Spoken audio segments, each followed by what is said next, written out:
Hi friends, Ammu cooking 360 சேனல்ல இன்னைக்கு சூப்பரான ஒரு வீடியோ தாங்க கொண்டு வந்திருக்கேன். என்னடா வெங்காயம் இந்த கல்லை காமிச்சிட்டு வீடியோன்னு நினைக்கிறீங்களா? வீடியோ இல்லைங்க, இது பொடிதாங்க. இன்னைக்கு வெங்காயத்திலையும் தக்காளியும் வச்சு எப்படி பொடி ரெடி பண்ணலாம், வீட்டுல சுத்தமாவும் தரமாவும் எப்படி இந்த பொடியை வீட்டிலேயே நம்ம ரெடி பண்ணி வைக்கலான்றதுதான் இந்த வீடியோல பார்க்க போறோம்.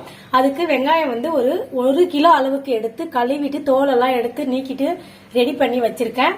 ஈரம் இல்லாம வச்சுக்கோங்க. அடுத்ததா தக்காளி 2 கிலோ தக்காளி எடுத்திருக்கேன். இதுவும் கழுவி சுத்தம் பண்ணி வச்சிருக்கேன். இப்ப இதெல்லாம் கட் பண்ணி எடுத்துக்கலாம். இது வெயில் காலத்திலே காய வச்சு பொடி பண்ணி ஸ்டோர் பண்ணி வச்சுக்கலாம். அதுக்காக தான் இப்ப எடுத்திருக்கேன். இதை எப்படி கட் பண்ணலாம்ன்றத கட் பண்ணிட்டு பார்க்கலாம். இப்ப வெங்காயம் தக்காளி கட் பண்ணியாச்சுங்க. இந்த அளவுக்கு பொடியா இருக்கணும் தக்காளி. வெங்காயமும் நல்லா நீளமா உதிரி பண்ணிடுங்க. காய காய நீங்க உடச்சு விட்டுக்கிட்டே இருக்கணும். அப்பதான் சீக்கிரம் காயும். எப்படியும் ஒரு 5 to 6 நாளாவது காயற மாதிரி இருக்கும். நான் காஞ்சதும் எடுத்து காட்டுறேன். நடுவுலயே எப்படி காஞ்சிருக்குன்றத ஒரு 2 நாள் கழிச்சு காட்டுறேங்க. இப்ப இதை எடுத்துட்டு போய் வெயில்ல காய வைக்க போறேங்க. 10 நாள் காஞ்சிருக்குங்க. காஞ்சது இவ்வளவுதான் வந்திருக்கு. 2 கிலோ தக்காளி எடுத்து கட் பண்ணி வச்சதுல இந்த அளவுக்கு காஞ்சிருக்குங்க. இப்ப எப்படி அரைப்படுதுங்க, அரைச்சிட்டு வந்துருவோம். இந்த மிக்சி ஜாரில் போட்டுட்டு நல்லா நைஸா அரைச்சி எடுத்துக்கலாம். இது அரைச்சாச்சுங்க. அரைச்சி சலிச்சு எடுத்துட்டு வந்திருக்கேன். ஆனா நிறைய வீடியோல நான் பார்த்துருக்கேங்க, தக்காளி கலர்ல பொடியை காமிக்கிறாங்க. ஆனா நான் ஃபர்ஸ்ட் டைம் ட்ரை பண்ணியிருக்கேன். ஆனா கொஞ்சம் பொடி கலர், அதாவது ப்ரௌன் கலரா தெரியுது.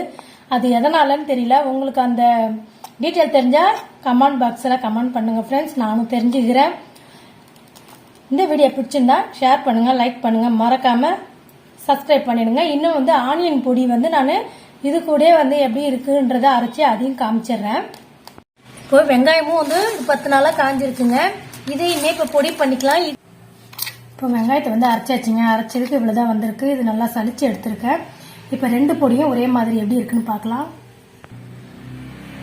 இந்த தக்காளி வெங்காயம் பொடியை நீங்க பாட்டில்ல ஸ்டோர் பண்ணி ஃப்ரிட்ஜில் வச்சுக்கோங்க.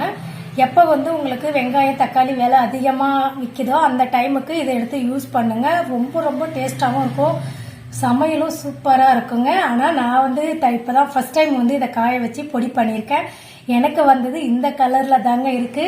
இன்னும் கலர் வேணுமா இல்ல கலர் வந்திருக்கா அதனுடைய சீக்கிரட்டையும் மறக்காம கமெண்ட் செக்ஷன்ல கமெண்ட் பண்ணுங்க. இந்த வீடியோ பிடிச்சிருந்தா ஷேர் பண்ணுங்க, மற்றவங்களுக்கும் மறக்காம ஷேர் பண்ணுங்க, லைக் பண்ணுங்க. பாய்.